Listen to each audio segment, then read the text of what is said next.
Hi friends, ನಿಮಗೆಲ್ಲರಿಗೂ ವಿದ್ಯಾ ma'am ಸೊಲ್ಯೂಷನ್ಗೆ ಸ್ವಾಗತ.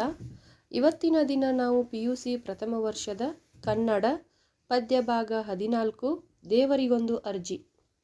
ಈ ಪದ್ಯ ಭಾಗಕ್ಕೆ ಸಂಬಂಧಿಸಿದ ಎಲ್ಲ ಪ್ರಶ್ನೆ ಉತ್ತರಗಳನ್ನು ಹಾಗೂ ಸಂದರ್ಭ ಸಹಿತ ಸ್ವಾರಸ್ಯವನ್ನು ನೋಡ್ತಾ ಸಾಗೋಣ ಬನ್ನಿ.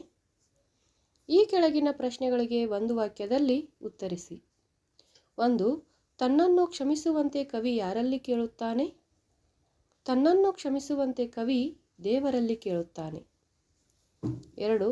ಸಮಾಧಿಗಳು ಯಾರನ್ನು ಬಚ್ಚಿಟ್ಟುಕೊಂಡಿವೆ?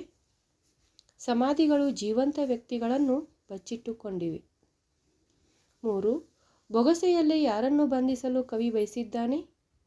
ಬೊಗಸೆಯಲ್ಲಿ ನಗುವ ಚಂದಿರನನ್ನು ಬಂಧಿಸಲು ಕವಿ ಬಯಸಿದ್ದಾನೆ. 4.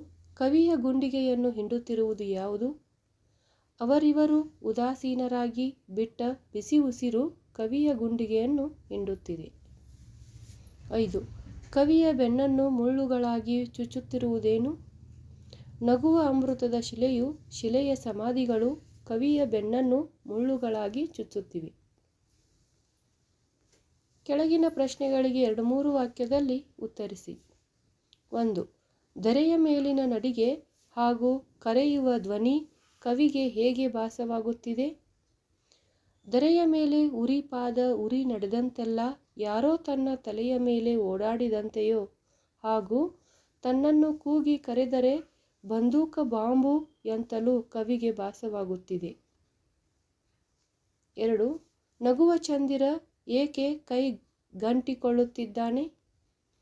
ಬೊಗಸೆಯ ನೀರೆಲ್ಲ ಬೆರಳ ಸಂದಿಯಲ್ಲಿ ಸೋರಿ ಹೋಗಿದ್ದರಿಂದಾಗಿ ನಗುವ ಚಂದಿರನು ಕೈ ಗಂಟಿಕೊಳ್ಳುತ್ತಿದ್ದಾನೆ ಎಂದು ಕವಿಯು ತಿಳಿಸಿದ್ದಾರೆ. 3. ದಿಕ್ಕು ಬಂದ ಕಡೆಗೆ ನಡೆದ ಕವಿಗೆ ಆದ ಅನುಭವವೇನು? ದೊರಕೆಲ್ಲದಾರೂ ಹೋಗಿ ಬಿಡುವನೆಂದು ಕವಿಯು ದಿಕ್ಕು ಬಂದ ಕಡೆಗೆ ನಡೆದರೆ ಅವರಿವರು ಉದಾಸೀನರಾಗಿ ಬಿಟ್ಟ ಬಿಸಿ ಉಸಿರು ಕವಿಯ ಎದೆಯ ಗುಂಡಿಗೆಯನ್ನು ಹಿಚುಕಿದಂತಹ ಅನುಭವವಾಗುತ್ತದೆ. 4. ಕವಿಯನ್ನು ಚುಚ್ಚುತ್ತಿರುವುದು ಯಾವುದು, ಏಕೆ? ಎಲ್ಲಾದರೂ ಹೋಗಿ ನೆಲಕ್ಕೆ ಬೆನ್ನು ಮುಟ್ಟಿಸೋಣವೆಂದರೆ ನಗುವ ಅಮೃತ ಶಿಲೆಯ ಸಮಾಧಿಗಳು ಮುಳ್ಳುಗಳಾಗಿ ಕೊಂಚವೇ ಚುಚ್ಚುತ್ತಿವೆ ಕವಿಯ ಬೆನ್ನಿಗೆ. ಈ ಕೆಳಗಿನ ಪ್ರಶ್ನೆಗಳಿಗೆ ಸಂದರ್ಭ ಸಹಿತ ಸ್ವಾರಸ್ಯ ವಿವರಿಸಿ. 1. ನನ್ನ ಕೈ ಗುರುತುಗಳನ್ನು ಅಪ್ಪಿಕೊಳ್ಳುತ್ತಿದೆ. ಆಯ್ಕೆ: ಪ್ರಸ್ತುತ ಮೇಲಿನ ವಾಕ್ಯವನ್ನು ಕವಿ ಲಕ್ಕೂರು ಸಿ ಆನಂದ್ ಅವರು ಬರೆದಿರುವ ಬಟಾವಡೆ ಯಾಗದ ರಸಿತಿ ಎಂಬ ಕವನ ಸಂಕಲನದಿಂದ ದೇವರಿಗೊಂದು ಅರ್ಜಿ ಎಂಬ ಪದ್ಯ ಭಾಗದಿಂದ ಆಯ್ದುಕೊಳ್ಳಲಾಗಿದೆ. ಸಂದರ್ಭ: ಲಕ್ಕೂರು ಸಿ ಆನಂದ್ ಅವರು ಶೋಷಿತ ವರ್ಗದ ಕುರಿತು ನಮ್ಮದಲ್ಲದ ಸಮಾಧಿ ಅಂದರೆ ಯಾರದೋ ಸಮಾಧಿಗಳನ್ನು ಕೈಯಿಂದ ಸವರಲು ಸಾಧ್ಯವಾಗದ ವಿಷಮ ಪರಿಸ್ಥಿತಿಯನ್ನು ಇಲ್ಲಿ ವಿವರಿಸಿದ್ದಾರೆ. ಸುಮ್ಮನೆ ಸಮಾಧಿಗಳನ್ನು ಕೈಯಿಂದ ಸವೆರುವಿನೆಂದರೆ ಸಮಾಧಿಗಳು ಸಹಿತ ಕೇಳುತ್ತಿವೆ, ನಿನ್ನದು ಯಾವ ಕುಲ, ಯಾವ ಜಾತಿ ಎಂದು. ಇಂತಹ ಗಂಭೀರ ಸ್ಥಿತಿಯಲ್ಲಿ ಬದುಕುವುದಾದರೂ ಹೇಗೆ ಎಂಬ ಪ್ರಶ್ನೆ ಈ ಮೇಲಿನ ವಾಕ್ಯದಿಂದ ಮೂಡಿಬಂದಿದೆ. ಸ್ವಾರಸ್ಯ: ಉನ್ನತ ವರ್ಗದವರ ಸಮಾಧಿಗೂ ಮೈಲಿಗೆಯ ಸೂತಕ ಜೀವಂತಿಕೆ ಇರುವ ಶೋಷಣೆಯ ಮುಖವಾಡದ ಗೋಡೆಯ ಹಿಂದಿನ ದನಿಗಳು ಕವಿಯ ಗುರುತುಗಳನ್ನು ಅಪ್ಪಿಕೊಂಡು ಮೈಲಿಗೆ ಮಾಡಿದ್ದನ್ನು ಪ್ರಕಟಿಸುವಂತೆ ಮಸಣದ ಸಮಾಧಿಯನ್ನು ಸವರಲು ಬಿಡದ ಅಸಮಾನತೆಯನ್ನು ಕವಿಯು ಈ ಒಂದು ಪದ್ಯದಲ್ಲಿ ಚಿತ್ರಿಸಿದ್ದಾರೆ. 2. ಯಾವ ಕುಲ, ಯಾವ ಮತ? ಆಯ್ಕೆ ಮೇಲಿನಂತೆ. ಸಂದರ್ಭ: ಪ್ರಕೃತಿದತ್ತವಾಗಿ ಬೆಳೆದಿರುವ ಗುಲಾಬಿ ಗಿಡವನ್ನು ಮುಟ್ಟುವಂತಹ ಅವಕಾಶವೂ ಇಲ್ಲ. ಖುಷಿ ಪಡೋಣವೆಂದು ಒಂದು ವೇಳೆ ಉನ್ನತ ವರ್ಗದವರ ತೋಟದಲ್ಲಿನ ಗುಲಾಬಿ ಹೂವನ್ನು ಮುಟ್ಟಿದರೆ, ಆದರೆ ಆ ಗುಲಾಬಿಯೂ ಸಹಿತ ನಿನ್ನದು ಯಾವ ಕುಲ, ಯಾವ ಮತ ಎಂದು ಶೋಷಣೆ ಮಾಡುತ್ತಿದೆ. ಸ್ವಾರಸ್ಯ: ಕವಿಯ ಮನಸ್ಸಿಗೆ ಸುಂದರವಾದ ಗುಲಾಬಿ ಹೂವಿಗೆ ಮುತ್ತಿಡಬೇಕೆಂದು ಬಯಕೆಯಾಗುತ್ತದೆ. ಕವಿಯ ಮುತ್ತನ್ನು ಸ್ವೀಕರಿಸುವ ಮೊದಲು ಎಚ್ಚೆತ್ತುಕೊಂಡ ಗುಲಾಬಿಯು ಕೇಳುತ್ತಿದೆ, ನೀನು ಯಾವ ಕುಲ, ಯಾವ ಮತ ಎಂದು ಪ್ರಶ್ನೆ ಮಾಡುವ ಮೂಲಕ ಧಿಕ್ಕರಿಸುತ್ತಿದೆ. ನಿರ್ಜೀವ ವಸ್ತುಗಳು ಜಾತಿ ಕುಲವನ್ನು ಮುಂದು ಮಾಡಿ ನಿರಾಕರಿಸುವ ಕಠೋರವಾದ ವ್ಯಂಗ್ಯವನ್ನು ಕವಿಗಳು ಇಲ್ಲಿ ನಿರೂಪಿಸುವುದೇ ಸ್ವಾರಸ್ಯವಾಗಿದೆ. 3. ನಗುವ ಚಂದಿರ ಕೈಗಂಟಿಕೊಳ್ಳುತ್ತಿದ್ದಾನೆ. ಆಯ್ಕೆ ಮೇಲಿನಂತೆ.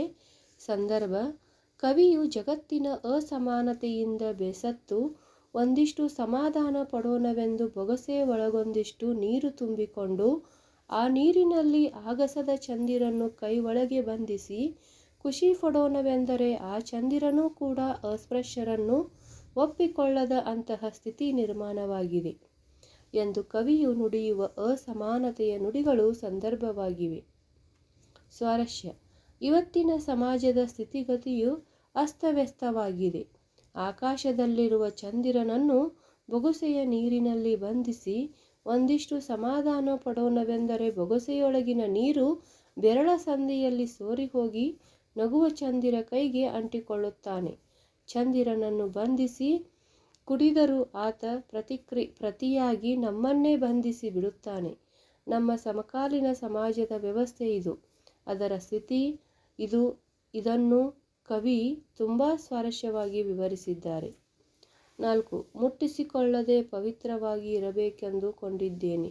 ಆಯ್ಕೆ ಮೇಲಿನಂತೆ. ಸಂದರ್ಭ: ಮೇಲ್ವರ್ಗದವರ ದರ್ಪದಿಂದ ಶೋಷಿಸುತ್ತಿರುವ ಈ ಧರೆ, ಈ ಜನರು, ನಮ್ಮದಲ್ಲದ ಯಾರ್ದೋ ಸಮಾಧಿಗಳು, ಈ ಗೋಡೆಗಳು, ಈ ಗುಲಾಬಿ ಹೂವು, ಈ ನಗುವ ಚಂದಿರ ಇವೆಲ್ಲವುಗಳನ್ನು ಮುಟ್ಟಿ ಅಪವಿತ್ರವಾಗಿರುವುದಕ್ಕಿಂತ ತನ್ನಷ್ಟಕ್ಕೆ ತಾನೇ ಇದ್ದು ಪವಿತ್ರವಾಗಿರುವುದೇ ಲೇಸು ಎಂದು ಕವಿ ಚಿಂತಿಸುವ ಮಾತುಗಳು ಸಂದರ್ಭವಾಗಿ ಬಂದಿವೆ. ಸ್ವಾರಸ್ಯ: ನಾವು ಮುಟ್ಟಿದರೆ ಅವುಗಳು ಅಪವಿತ್ರವಾಗುವುದರ ಬದಲು ಅವುಗಳನ್ನು ಮುಟ್ಟೇ ನಾವು ಅಪವಿತ್ರವಾಗದಿರುವುದು ಎಂದು ಕವಿ ವಾಸಿಸಿದ್ದಾನೆ.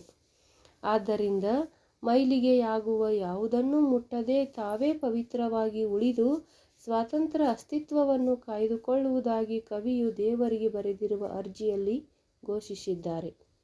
ಕೆಳಗಿನ ಪ್ರಶ್ನೆಗಳಿಗೆ 5-6 ವಾಕ್ಯದಲ್ಲಿ ಉತ್ತರಿಸಿ.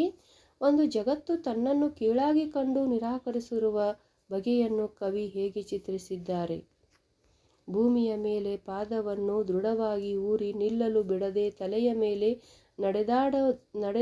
ನಡೆದಂತಾಗುವುದು, ಬಂದೂಕು ಬಾಂಬುಗಳ ಕರೆಯಂತೆ ಕೇಳಿಸುವುದು, ಧ್ವನಿ ಸತ್ತವರ ಸಮಾಧಿಗಳನ್ನು ಸವರುವ ಅವಕಾಶವಿಲ್ಲದಿರುವುದು, ಗುಲಾಬಿ ಹೂ ಕೂಡ ಯಾವ ಕುಲ ಯಾವ ಮತ ಎಂದು ಪ್ರಶ್ನಿಸಿ ದೃಷ್ಟಿಸುತ್ತಿರುವುದು, ಅವರಿವರು ಉದಾಸೀನವಾಗಿ ಬಿಟ್ಟ ಬಿಸಿ ಉಸಿರು ಎದೆಯ ಗುಂಡಿಗೆಯನ್ನು ಹಿಚಕುವುದು, ಅಮೃತ ಶಿಲೆಯ ಸಮಾಧಿಗಳು ಮುಳ್ಳಿನಂತೆ ಕವಿಯ ಬಣ್ಣವು ಚುಚ್ಚಿ ನೋಯಿಸುವವು.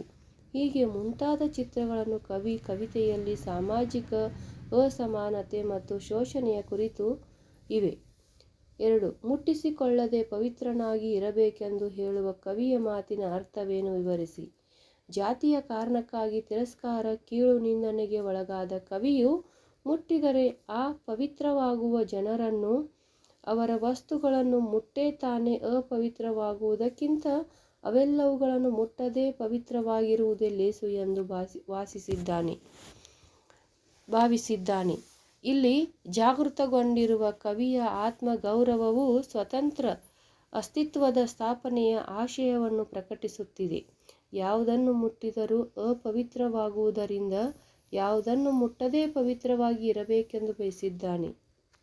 3. ದೇವರಿಗೊಂದು ಅರ್ಜಿ ಕವಿತೆಯ ಆಶಯವನ್ನು ವಿವರಿಸಿ. ಜಾತಿ ವ್ಯವಸ್ಥೆಯ ಪಿಡುಗು ಎಂದಿನಿಂದಲೂ ಬಾಧಿಸುತ್ತಿದೆ. ಬದಲಾದ ಇಂದಿನ ಸಂದರ್ಭದಲ್ಲಿ ಯುಗಯುಗಗಳಷ್ಟು ಹಳೆಯ ಜಾತಿ ಸಮಸ್ಯೆ ಕಾಣುತ್ತಿರುವುದು ದುರಂತವೇ ಸರಿ.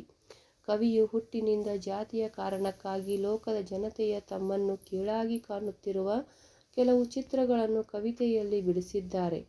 ಮುಟ್ಟಿದರೆ ಅಪವಿತ್ರವಾಗುತ್ತಿವೆ ಎಂಬ ಭಾವಿಸಿರುವ ಪ್ರಧಾನ ಸಂಸ್ಕೃತಿಯನ್ನು ಧಿಕ್ಕರಿಸಿ ನಿಲ್ಲಬೇಕೆಂದು ಕವಿ ಕರೆಯುತ್ತಿದ್ದಾರೆ. ಆ ಮೂಲಕ ಸ್ವತಂತ್ರವಾದ ಅಸ್ತಿತ್ವವನ್ನು ಹುಡುಕಾಡುವ ಆಶಯವನ್ನು ಪ್ರಸ್ತುತ ಕವಿತೆಯಲ್ಲಿ ವ್ಯಕ್ತಪಡಿಸಿದ್ದಾರೆ. ಕವಿಯ ದಿಟ್ಟ ಧ್ವನಿ ಇತರರಿಗೆ ಮಾದರಿ ಎನಿಸುತ್ತದೆ. ತಿರಸ್ಕರಿಸುವವರನ್ನು ಧಿಕ್ಕರಿಸಿ ನಿಲ್ಲಬೇಕು ಎಂಬ ಹೊಸ ಪಾಠವನ್ನು ಕವಿತೆಯ ಮೂಲಕ ತಿಳಿಯಬಹುದಾಗಿದೆ. ಫ್ರೆಂಡ್ಸ್, ನಿಮ್ಮ ನೆಚ್ಚಿನ ಚಾನಲ್ ಆಗಿರುವ ವಿದ್ಯಾ ಮ್ಯಾಮ್ ಸೊಲ್ಯೂಷನ್ಗೆ ಇನ್ನೂ ಯಾರು ಸಬ್ಸ್ಕ್ರೈಬ್ ಆಗಿಲ್ಲ ಅಂದರೆ ಈಗಲೇ ಸಬ್ಸ್ಕ್ರೈಬ್ ಆಗಿ ಅಂತ ಹೇಳ್ತಾ ಧನ್ಯವಾದಗಳು.